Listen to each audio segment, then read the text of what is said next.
अल्हम्दुलिल्लाह हम्द शाकिरीन वस्सलातु वस्सलामु अला सय्यिदिल मुरसलीन व अला आलिहि व सहबिहि अजमईन। अम्मा बाद फ़क़द क़ाल अल्लाहु तबारक व तआला फ़ी शान हबीबिहिल करीम इन्नल्लाह व मलाइकतहु युसल्लूना अलन नबी या अय्युहल्लज़ीना आमनू सल्लु अलैहि व सल्लिमू तस्लीमा।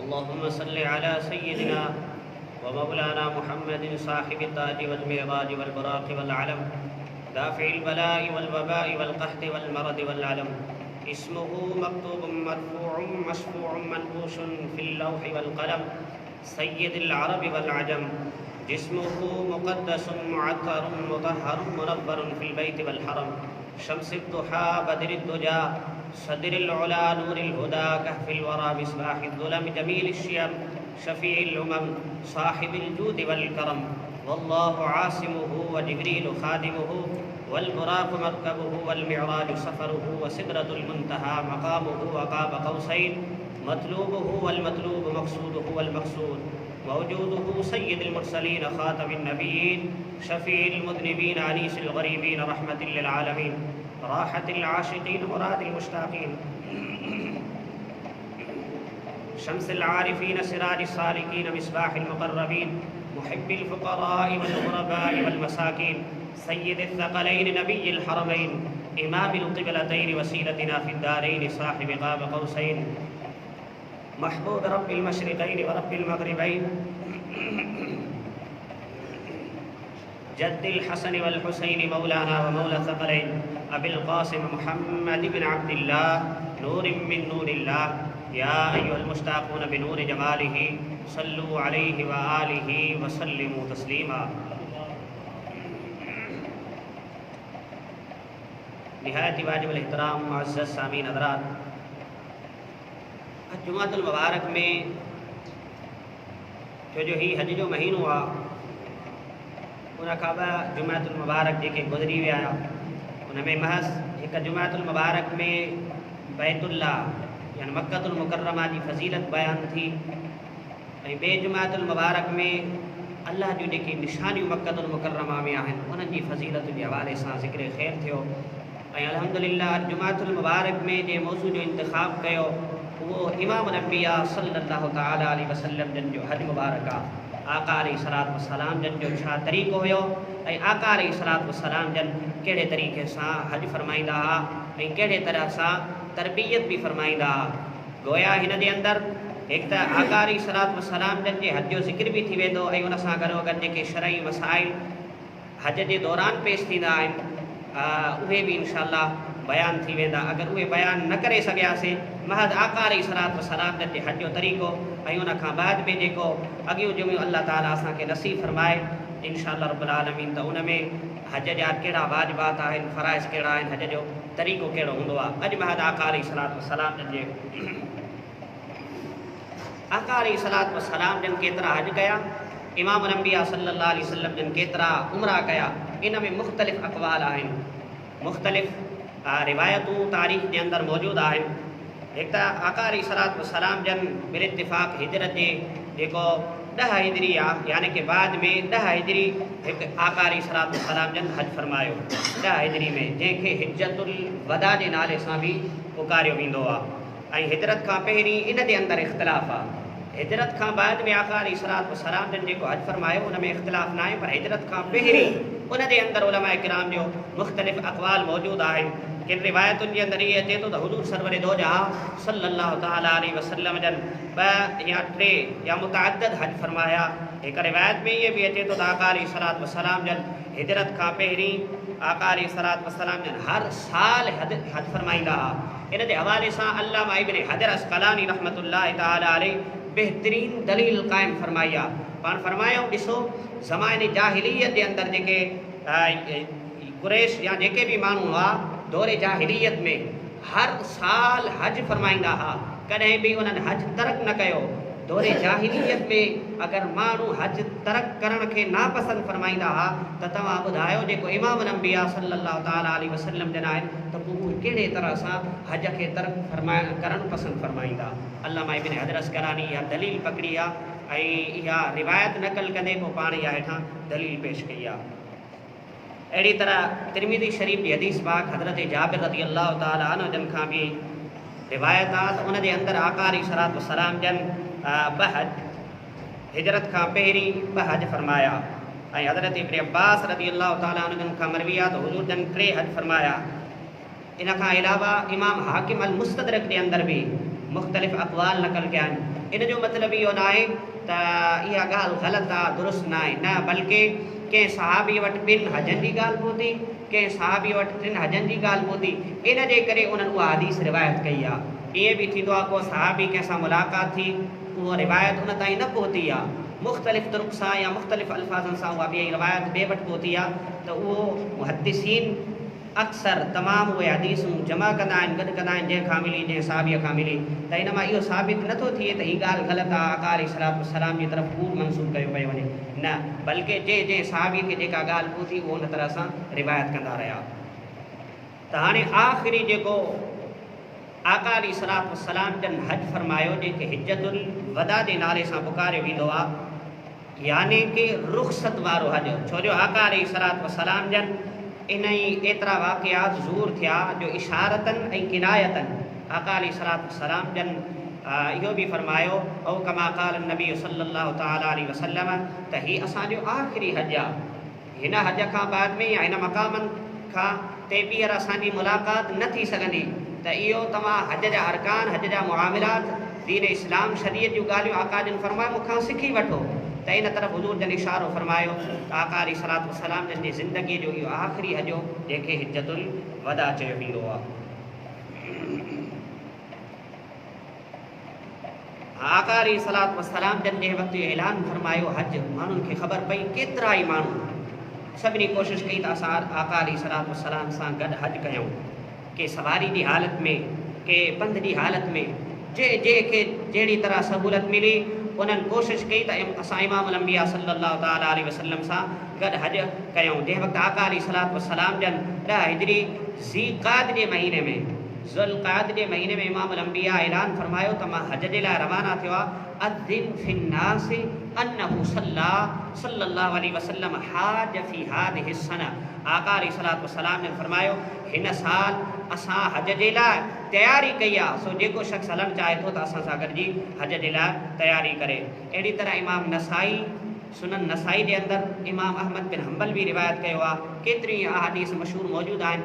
इन्न रसूलल्लाहि सल्लल्लाहु अलैहि वसल्लम हाज हादल आम, इमाम अंबिया सल्लल्लाहु अलैहि वसल्लम इन साल हज करण जो इरादो फरमायो आहे। ज़ुल हज जे महीने में आका अलैहिस्सलातु वस्सलाम जन हज जी तयारी फरमाई ऐं माण्हुनि बि उन सां गॾोगॾु हुक्म जे मुताबिक़ माण्हुनि तयारी फरमाईंदा रहिया। सीरत नबविया इब्न हिशाम जे अंदरि इब्न इसहाक़ लिखियो आहे त 1000 जी तादाद में माण्हू गॾु थी विया, एसि ताईं जो आका अलैहिस्सलातु वस्सलाम जन जे मईयत में, हुज़ूर जन जी सोहबत में, हुज़ूर जन जी संगत में इहा हज जी सआदत हासिल करण जे लाइ जंहिंखे जेतिरो मुमकिन थी सघियो ऐं जंहिं रस्ते ते आका अलैहिस्सलातु वस्सलाम जन रवाना थिया, हर माण्हू कोशिशि कई त उन रस्ते सां मां आका अलैहिस्सलातु वस्सलाम जन सां मिलां ऐं आका अलैहिस्सलातु वस्सलाम जन सां गॾु हज जी तरफ़ रवाना थिया। के रस्ते में हुज़ूर जन सां मिलिया, के बराए रास्त अरफात जे मक़ाम ते मिलिया।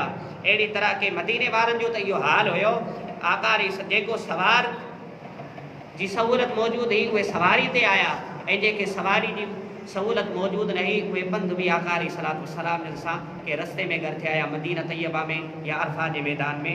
मुख़्तलिफ़ रिवायत, हिकु रिवायत जे अंदरि अचे थो तक़रीबन 1,24,000 आका अलैहिस्सलातु वस्सलाम जन सां गॾु माण्हुनि हज अदा फरमायो। एतिरो इश्क़ ऐं मोहबत आका अलैहिस्सलातु वस्सलाम जन सां। जंहिं वक़्तु आका अलैहिस्सलातु वस्सलाम जन हज जे लाइ रवाना थिया त पोइ मस्जिद नबवी शरीफ़ जे अंदरि आका अलैहिस्सलातु वस्सलाम जन बहितरीनु ख़ुतबो इरशाद फरमायो ऐं ज़ाहिरी इहो हो त आका अलैहिस्सलातु वस्सलाम जन जंहिं वक़्तु इहो इरादो फरमायो जुम्मतुल मुबारक जो ॾींहुं हुयो, लाज़मी आहे जुम्मतुल मुबारक में काफ़ी माण्हुनि जो तादाद हूंदो आहे, इन जे करे आका अलैहिस्सलातु वस्सलाम जन जुम्मतुल मुबारक जो ॾींहुं मुंतखब कंदे आका अलैहिस्सलातु वस्सलाम जन माण्हुनि खे हुकुम इरशाद फरमायो ऐं कुझु अरकान बि आका अलैहिस्सलातु वस्सलाम जन उन्हनि खे सेखारिया। उन खां बाद में पहिरीं मंज़िल हिन में आका अलैहिस्सलातु वस्सलाम जन हज जे दौरान तक़रीबन 7 मक़ामनि ते क़याम फरमायो आहे। उन मां पहिरीं मक़ाम ज़ुल हुलैफ़ा आहे। गोया आका अलैहिस्सलातु वस्सलाम जन जंहिं मक़ाम ते वञी सफ़र जे दौरान जंहिं मक़ाम ते क़याम फरमायो उहो ज़ुल हुलैफ़ा जो मक़ाम आहे। आका अलैहिस्सलातु वस्सलाम जन हिकु ॾाची मुबारक ते सामान रखियो ऐं आका अलैहिस्सलातु वस्सलाम जन उन जे मथां ख़ुदि बि सवार थिया। इहो सवार हलंदी रही सवारी आका अलैहिस्सलातु वस्सलाम जन अल्लाहुम्मा जअलना ए अल्लाह इन हज जे खे रियाकारी ऐं फ़ख्र ऐं ॾेखारण खां मौला इन खे महफ़ूज़ फरमा। हीउ जेको हज आहे मौला इन खे महज़ तुंहिंजी रज़ा जी ख़ातिर करण जी गोया तौफ़ीक़ अता फरमा। यानी कि हिन हदीस मां आका अलैहिस्सलातु वस्सलाम जन इहो इशारतन फरमायो त जेको बि कमु इंसान करणु चाहे थो नेकी वारो कमु उहो अल्लाह रब्बुल इज़्ज़त जी रज़ा उन जे अंदरि शामिल रखे त जीअं रियाकारी बि न थिए ऐं माण्हुनि खे ॾेखारण जे लाइ बि न थिए। हज बि थी वेंदो ऐं उनजो जेको सवाबु आहे उनजो जेको असुल मक़सदु आहे इंसान खे उहो असुल मक़सदु बि हासिलु थी वेंदो। ऐं आका अलैहिस्सलातु वस्सलाम जन जो इहो हमेशह तरीक़ो बि रहियो आहे मदीने शरीफ़ खां मक्कतुल मुकर्रमा जी तरफ़ वञण वारो जेको रस्तो आहे हिते आका अलैहिस्सलातु वस्सलाम जन हिकिड़ो रस्तो आहे उते हमेशह आख़िरी राति जे पहर जे अंदरि हुज़ूर जन क़याम फरमाईंदा हुआ ऐं सुबुह जो मदीने मुनव्वरा में दाख़िल थी वेंदा हुआ। त इन्हनि ॿिनि मक़ामनि जे विच में तक़रीबन 6 मीलनि जो फ़ासिलो आहे। त उन वक़्तु आका अलैहिस्सलातु वस्सलाम जन ज़ुल हुलैफ़ा में जंहिं वक़्तु पहिरीं क़याम फरमायो राति गुज़ारी ॿिए ॾींहुं सुबुह जो ज़ुहर जी नमाज़ अदा कंदे आका अलैहिस्सलातु वस्सलाम जन उन मक़ाम तां रवाना थिया ऐं राति जो फ़रिश्तनि अल्लाह रब्बुल इज़्ज़त जी तरफ़ खां हुज़ूर जी बारगाह में पैगाम पहुचायो सल फ़ी हादल वादी अल मुबारक वकुल उमरत फ़ी हज्जतिन। आका जन फरमायो त हिन मुबारक वादीअ में नमाज़ अदा कयो ऐं ऐलान फरमायो त हज सां गॾोगॾु उमिरे करण जी बि तव्हांखे इजाज़त ॾिनी वञे थी। त ॾिसो आका अलैहिस्सलातु वस्सलाम जन छाजे करे फ़रिश्तनि हुकुम ॾिनो हुकुम न हुज़ूर जी बारगाह में हाज़िर थी करे अल्लाह रब्बुल इज़्ज़त जो पैगाम पहुचायो।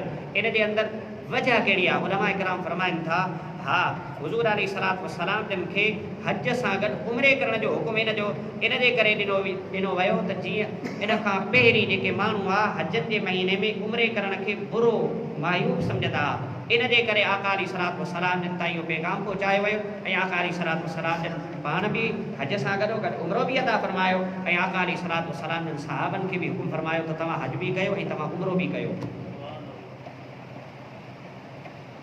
ऐं आका अलैहिस्सलातु वस्सलाम जन उन वक़्तु हज क़िरान कयो आहे।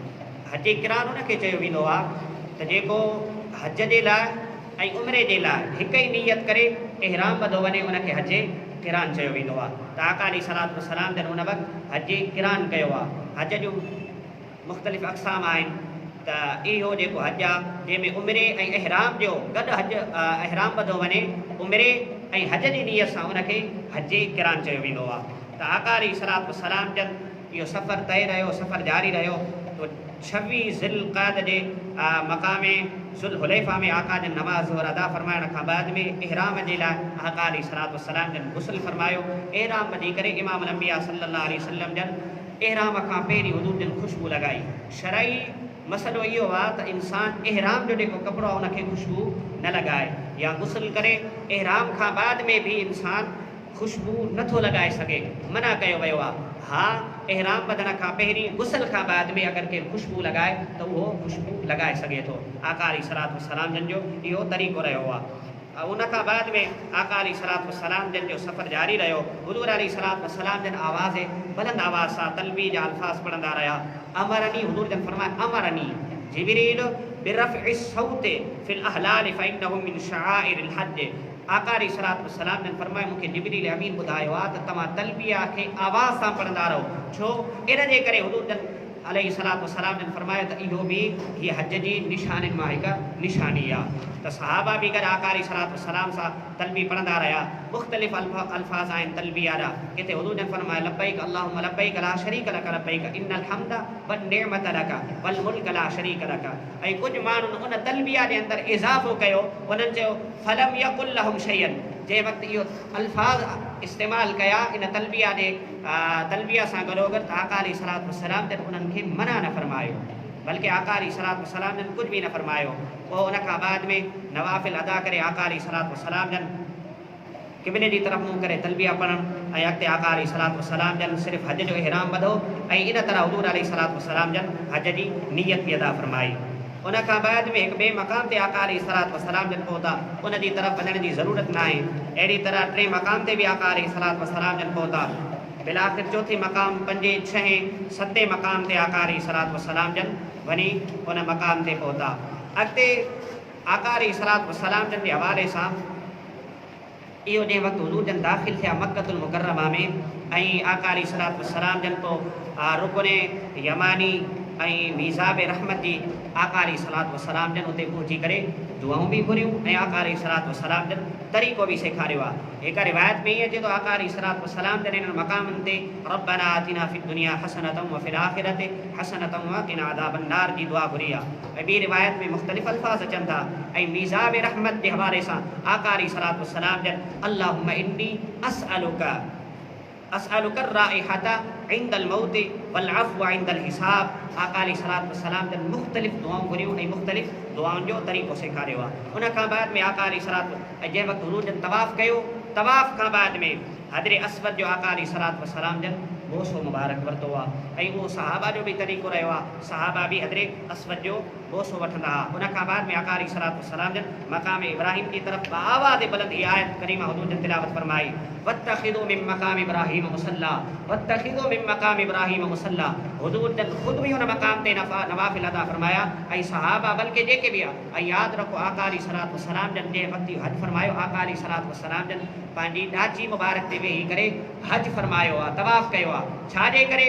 इन जे करे त जीअं सभु माण्हू आका अलैहिस्सलातु वस्सलाम जन जे चेहरे मुबारक जो दीदार बि कनि ऐं आसानी सां आका अलैहिस्सलातु वस्सलाम जन जो आवाज़ ॿुधी सघनि। छो जो आका अलैहिस्सलातु वस्सलाम जन उन वक़्तु उन मक़ाम ते माण्हुनि खे हज जा अरकान बि ॿुधाए रहिया हुआ, दीन इस्लाम जी शरीयत जूं ॻाल्हियूं बि ॿुधाए रहिया। इन जे करे आका अलैहिस्सलातु वस्सलाम जन ॾाचीअ ते चढ़ी करे खाना काबा जो तवाफ़ कयो आहे। ऐं रफ़अ सौतहु यस्मा अन्नास ऐं आका अलैहिस्सलातु वस्सलाम जन बुलंद आवाज़ सां इहो फरमाए रहिया वत्तखिज़ू मिन मक़ाम इब्राहिम मुसल्ला। एसि ताईं जो सभिनी माण्हुनि आका अलैहिस्सलातु वस्सलाम जन जो आवाज़ ॿुधो, बरकातूं नफ़िल नमाज़ अदा थी। उन खां बाद में आका अलैहिस्सलातु वस्सलाम जन सफ़ा ऐं मरवा जी तरफ़ रवाना थिया। उन जे क़रीब पहुची करे हुज़ूर जन फरमायो इन्न सफ़ा वल मरवत मिन शाइरिल्लाह। बेशक सफ़ा ऐं मरवा अल्लाह जी निशानियुनि मां ही ब निशानियूं आहिनि। नबदअ कमा बदा रब्बना। असां इन सफ़ा ऐं मरवा जी इब्तिदा करे रहिया आहियूं जहिड़ी तरह ख़ालिक़ काइनात हिन आयत करीमा में सफ़ा ऐं मरवा जी इब्तिदा फरमाई आहे। जॾहिं आका अलैहिस्सलातु वस्सलाम जन हुन मक़ाम ते चढ़िया त बैतुल्लाह शरीफ़ जी तरफ़ नज़र आका अलैहिस्सलातु वस्सलाम जी वई। आका अलैहिस्सलातु वस्सलाम जन काबा तरफ़ जी चेहरो करे हुज़ूर अलैहिस्सलातु वस्सलाम जन ही कलमात 3 मरतबा इरशाद फरमाया ला इलाहा इल्लल्लाहु वहदहु ला शरीक लहु लहुल मुल्कु व लहुल हम्द व हुव अला कुल्लि शैइन क़दीर। अॻिते आख़िर ताईं इहे अल्फाज़ हुज़ूर जन 3 बार इस्तेमालु फरमाईंदा रहिया। उन खां बाद में आका अलैहिस्सलातु वस्सलाम जन ॿई हथ मथे खणी करे अल्लाह रब्बुल आलमीन जी बारगाह में दुआऊं घुरंदा रहिया। सफ़ा ऐं मरवा जी तरफ़ रवाना थिया, जेके हिकु अहिड़ी जॻह आहे जिते सफ़ा ऐं मरवा जंहिं वक़्तु इंसानु सफ़रु कंदो आहे, सफ़ा ऐं मरवा जी सही कंदो आहे त तरीक़ो इहो आहे सफ़ा जी इब्तिदा कंदो बिल्कुलु आहिस्ता आराम सां इब्तिदा थींदी ऐं उन खां बाद में हिकिड़ो विच में मक़ाम अहिड़ो ईंदो आहे जंहिंखे पस्त जॻह यानी कि हेठी जॻह चयो वेंदो आहे। ऐं अॼुकल्ह त उन मक़ाम ते मुख़्तलिफ़ तरह जूं लाइटियूं लॻायूं वयूं आहिनि, ग़ालिबन सब्ज़ रंग जूं लाइटियूं लॻल मौजूदु आहिनि त जीअं माण्हुनि खे ख़बर पए त हिन मक़ाम तां जल्दी भॼणो हूंदो आहे। आका अलैहिस्सलातु वस्सलाम जन आहिस्ता हलिया ऐं जंहिं वक़्तु उन मक़ाम ते पहुता हुज़ूर अलैहिस्सलातु वस्सलाम जन डोड़ंदा रहिया। हिकु सहाबी आहे आका अलैहिस्सलातु वस्सलाम जे भॼण जे हवाले जो ज़िक्र बयानु फरमाए रहियूं आहिनि। हज़रत हबीबा रज़ी अल्लाह ताला अनहा बयान फरमायो आका अलैहिस्सलातु वस्सलाम जन एड़ी तरह सां तेज़ीअ सां हली रहा हा जो आका अलैहिस्सलातु वस्सलाम जन जा कपड़ा आका अलैहिस्सलातु वस्सलाम जन जी चादर मुबारक जेकी आहे उहा हवा जे ज़ोर ते उधरी रही। इहा बि ॻाल्हि का बयान करण जी आहे। अल्लाह ॾिसो आका अलैहिस्सलातु वस्सलाम जन जी हर अदा हुज़ूर जा सहाबी हुज़ूर अलैहिस्सलातु वस्सलाम जन जा सहाबियात इन खे बयान फरमाईंदा हुआ। त इहो तरीक़ो असांखे किथां मिलियो? इहो आका अलैहिस्सलातु वस्सलाम जन हुज़ूर जन फरमायो इब्तिदा अहिड़ी तरह सां इब्तिदा कयो ऐं अहिड़ी तरह सां इंतिहा कयो। सफ़ा ऐं मरवा ते आका अलैहिस्सलातु वस्सलाम जन मुख़्तलिफ़ दुआऊं घुरियूं। हिकु मक़ाम ते हिकु रिवायत में अचे थो रब्बिग़फिर वरहम वहदिनी सबील रब्बिग़फिर वरहम अंत। मुख़्तलिफ़ तरह सां आका अलैहिस्सलातु वस्सलाम जन दुआऊं घुरियूं ऐं आका अलैहिस्सलातु वस्सलाम जन हिकु बहितरीन वाक़ियो इन हवाले सां अचे थो त हुज़ूर सरवर दो जहां सल्लल्लाहु तआला अलैहि वसल्लम ज़वाल खां पहिरीं जे वक़्तु उमरो फरमायो। उमरो फरमाइण खां बाद में आका अलैहिस्सलातु वस्सलाम जन सुहर जी नमाज़ सहाबा सां गॾु अदा फरमाई। सहाबा सां जंहिं वक़्तु हुज़ूर जन नमाज़ अदा फरमाई त हर तरफ़ खां माण्हू गॾु थिया ऐं आका अलैहिस्सलातु वस्सलाम जन हिकु चमड़े जे सुर्ख़ ख़ैमे में आका अलैहिस्सलातु वस्सलाम जन थोरी देरि जे लाइ क़याम फरमायो।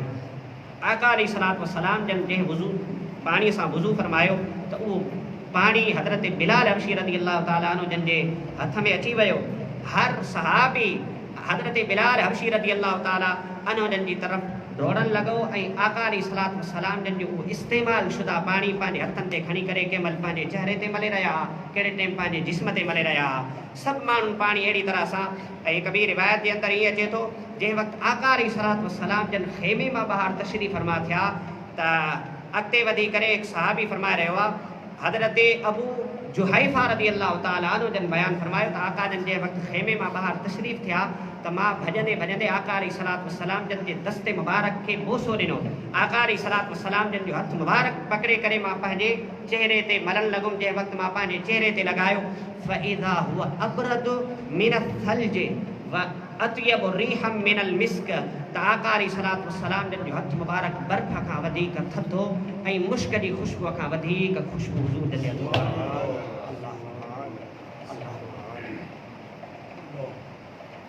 आका अलैहिस्सलातु वस्सलाम सां सहाबा जी एतिरी मोहब्बत क़ुर्बान वञे। असां बुनियादी मोहब्बत में लॻी विया आहियूं। हथु पकड़े करे बि पंहिंजे चहिरे ते मलण वारी ॻाल्हि आहे ऐं बर्फ़ खां वधीक थधो हथु हुज़ूर अलैहिस्सलातु वस्सलाम जन जो क़ुर्बान वञे उन्हनि सहाबनि जा जे पंहिंजी सॼी ज़िंदगी आका अलैहिस्सलातु वस्सलाम जे नाले ते क़ुर्बान करे छॾी आहे।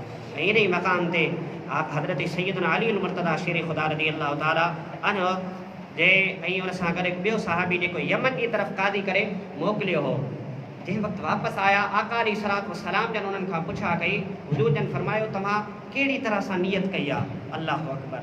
हुज़ूर जी ख़िदमत में हाज़िर थी करे अर्ज़ु करण लॻा या रसूल अल्लाह असांजी उहा ई नियत ई जेकी तव्हां नियत फरमाई आहे।